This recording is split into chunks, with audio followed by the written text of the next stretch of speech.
আসসালামু আলাইকুম রহমতুল্লাহ বারাকাত। আমি অনেক ভিডিওর ভিতরে বলেছিলাম এনসিবির নেতা নাসিরউদ্দিন পাটোয়ারিকে পাবনা কারাগারে, যে পাবনা মানসিক হাসপাতাল আছে, এই হাসপাতালে ভর্তি করানোর জন্য। কারণ এই এনসিবির নেতা নাসিরউদ্দিন পাটোয়ারি বাংলাদেশের জনগণের মধ্যে বিভ্রান্তি সৃষ্টি করতে আছে।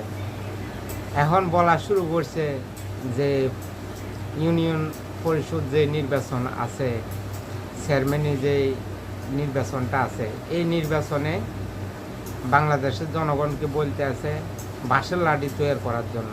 তো বাঁশের লাঠি দিয়ে কী করবে এনসিপির নেতা কর্মীরা, জামাতের নেতা কর্মীরা? এটা হলো যে বাংলাদেশের জনগণের প্রশ্ন। কি তারা কি বাংলাদেশের জনগণের সাথে কি তারা যুদ্ধ করবে ক্ষমতা যাওয়ার জন্য? এই জন্য কি তারা বাঁশের লাঠি প্রস্তুত করার জন্য বলতে আছে এনসিপির নেতা নাসিরউদ্দিন পাটোয়ারি? তো আপনারা ভিডিওটা দেখলে বুঝতে পারবেন এনসিপির নেতা নাসিরউদ্দিন পাটোয়ারি বাংলাদেশের ভিতরে হাঙ্গামা লাগানোর জন্যই এই বক্তব্যটা দিয়েছে। এখন থেকে বাঁশের লাঠি প্রস্তুত করেন, স্থানীয় নির্বাচনে তাদের সাথে আমাদের মুখোমুখি লড়াই হবে। যত দ্রুত সম্ভব সরকারি অর্থায়নে এই এনসিপির নেতা নাসিরউদ্দিন পাটোয়ারিকে পাবনা মানসিক হাসপাতালে নিয়ে ভর্তি করানোর দরকার। কারণ এরকম মানসিক ব্যক্তি যদি এভাবে বাইরে থাকে তো এই দেশের ভিতরে বিশৃঙ্খলা লাগার সম্ভাবনা বেশি থাকে। তো যত দ্রুত সম্ভব তাকে পাবনা মানসিক হাসপাতালে ভর্তি করানোর দরকার।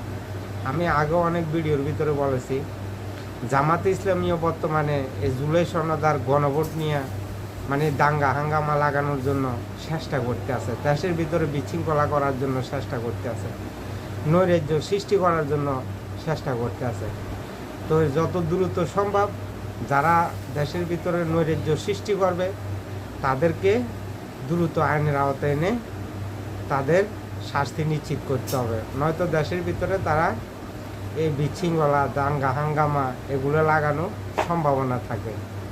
তাদেরকে দ্রুত আইনের আওতায় আনতে হবে যারা দেশের ভিতরে গন্ডগোল সৃষ্টি করতে চায় আর উগ্রবাদী বক্তব্য দিয়ে দেশে নৈরাজ্য সৃষ্টি করতে চায়, তাদেরকে আইনের আওতায় আনতে হবে।